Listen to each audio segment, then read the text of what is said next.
Folks, we got 2 more going on today. An exciting weekend of football. We're going to get you caught up on everything and get you set for everything as well. Good Morning Football Weekend presented by Tyson starts right now. Good Morning Football.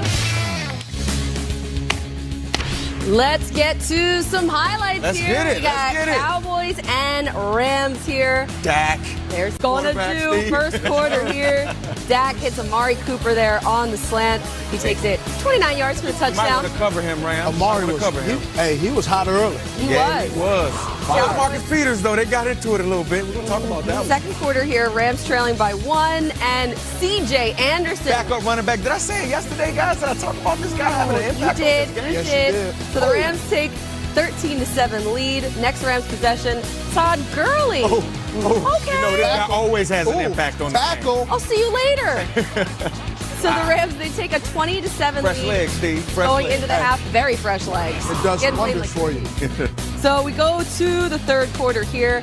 Dak Prescott flushed out of the pocket. Okay, And, what you gonna do? He finds Michael Gallup. Ooh, one of my guys that I Okay. said had to step up. Young guy can play. He did. Certainly did. So then the next play here, first and goal, Ezekiel Elliott gets in for the I touchdown. don't. I'm always out of the game. Watching. I helped So- you get there. We go to the fourth here. Cowboys still trailing 23-15. Still trailing. And Ezekiel Elliott here, 4th and 1. Ooh. Takes the carry, gets stopped. Power Wow. on power, Mike Brown. Power on power. And Ndamukong Suh, Aaron Donald, splitting double teams. That's what it's all about, playoff football. Man Right. on man. There it is. Next Rams possession. You know who it is? Who was that? Oh, it's your guy. 4th and C.J. goal Anderson. here. C.J. Anderson. Look at all those Dallas Cowboys on the ground at the goal line. Penetration is coming. Offensive linemen are getting lower. It is man against man who wants it. And guess who wanted it? The Los Angeles Rams wanted it. That's right. So here's the headline Is here. that a typo? Is that 20 C.J. carries? Anderson. Oh, my. My goodness there. Look at that.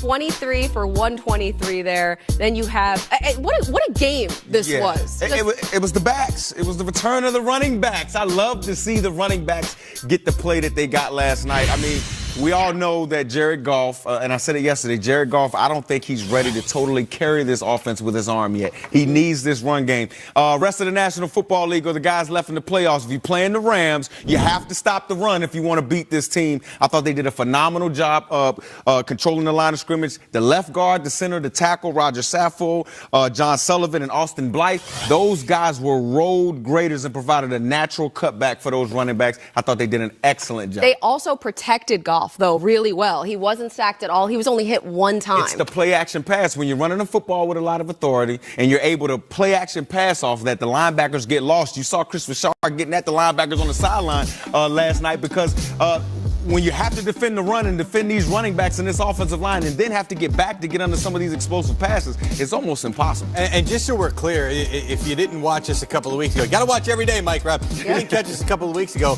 I mentioned that C.J. Anderson wasn't cut in Carolina because he stinks, wasn't cut in Oakland because he stinks.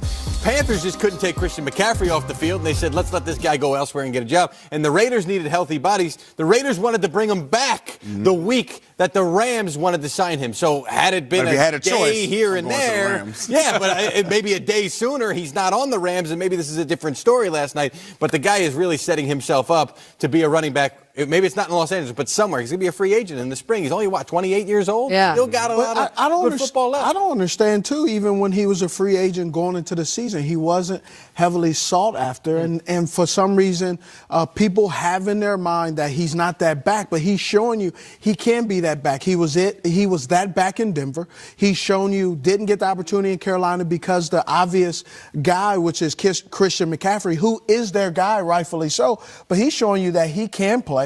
He can run. He can run downhill, pass in front, and also pass block as well. He is a complete back. He doesn't look like the back that everybody says, but he is that back that you can see doing it. We got to show a little love to this defensive front of the Los Angeles Rams also to be able to stop Ezekiel Elliott, 20 carries, 47 yards. I mean, Ndamukong Suh splitting double teams, getting excited about some things. I thought they really showed up in the run game. They didn't show up in the run game all season, but last night when it counted, look at this fourth down play stopping it. This was power on power, Jeezy.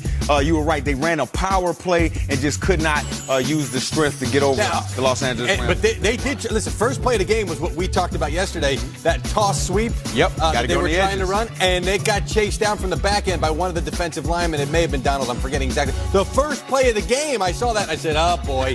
These guys, because they knew they're not just going to come at us. Right. They're going to try some different things, whether it's trap blocks or stuff around the edge. And this front came to play. You're absolutely right. What a game that was. I mean, just again, C.J. Anderson and Todd Gurley in this game, 273 rushing yards. Return to the backs. And you saw what the Dallas defense was able to do to Seattle the week before. They shut them down. Defensive tackles were balling. This for a particular reason. This week, the defensive tackles were null and void. Where were they? I don't know, but the Rams, they now move on. We have 2 more games, though, today to get to. Chargers and Patriots at 1:05 Eastern. Phillip Rivers trying to beat Tom Brady for what time ever? First time ever, right? Yeah, because he's never done it before. 0-7. Then the Eagles Saints at 4:40 p.m. Eastern. Super Bowl champs in a revenge game, I guess. It was very embarrassing. They're just trying to. It was awful that week 11. So we have reporters all over the Omar place bundled here. Up, baby. Omar Ruiz there. Oh my goodness, with the Chargers. Mike Omar Giardi looks with the like Patriots. Ralphie's brother on the Christmas story. I also love that Omar's always running from the guy. Omar's always next to a thermometer too. Aditi Kinkhabwala there with the Eagles, bottom left, and Tom Pelissero with the Saints. But Omar, we're going to start with you. So Rivers, he's getting ready to face Tom Brady. How you doing out there, buddy? Well, it is cold. You see the thermometer behind me here.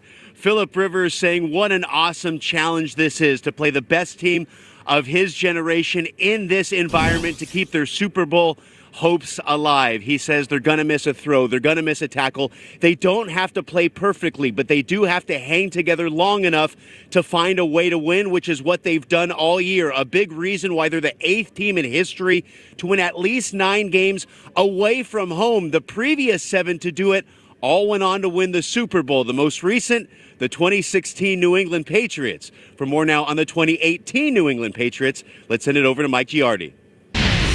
Thank you, Omar. Tom Brady, very introspective, not this week, but last week during the bye week, talking about the opportunities the Patriots had in front of him. And he said, look, I understand at this point in the year, sometimes it's just one play that makes all the difference. That guy that hustles, that guy that busts his butt, tries to make a second block, or you hold on to the ball a split second longer. He said, we're blessed to be in this spot, but that doesn't mean that we own this spot. We have to deliver in all 3 phases of the game. He said he wants to keep playing for a long, long time, but he takes this opportunity very seriously. He doesn't want to let it pass. Now to Aditi with the Eagles. Mike, the Eagles are in a familiar spot, being led in the playoffs by Nick Foles. But this isn't just a redux of a year ago. Last season, Foles had to make sure that a hurtling train was kept on the tracks. This year, he's been responsible for rallying his teammates around him. Why? How? Part of it has been decisive decision-making at the line. Part of it is his accuracy. Part of playing so well. But there's more than that. Wide receiver Nelson Aguilar told me it's his demeanor. He said Nick Foles is never a guy that needs to be picked up. He has a very short-term memory. And that is something that this team embodies. As Aguilar put it, we understand that we're playing for the next play. We are living in the moment. Now for more on the Saints, let's go to Tom Pelissero. Aditi, Saints coach Sean Payton made a splash in a team meeting this week by having armed guards roll out the Lombardi Trophy and a stack of cash to remind players what's at stake in the postseason. But Payton has also made clear to his team he does not expect this rematch with the Eagles to be the blowout it was back on November 18th when Carson Wentz, not Nick Foles, started at quarterback for Philly. Saints receiver Traquan Smith told me he's just been saying it's going to be a fight. If not in the first quarter, then definitely the second quarter. We've got to have our heads together and play our ball. The Saints are 5-0 in home playoff games during the Payton era, and the number 1 seed means the road to Atlanta goes through New Orleans, Colleen. And that's never good for the visiting team ever. Thank you, Tom.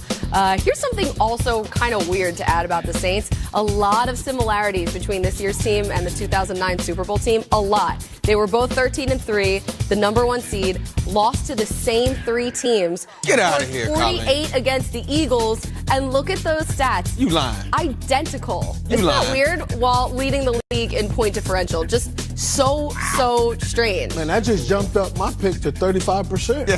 Oh, really?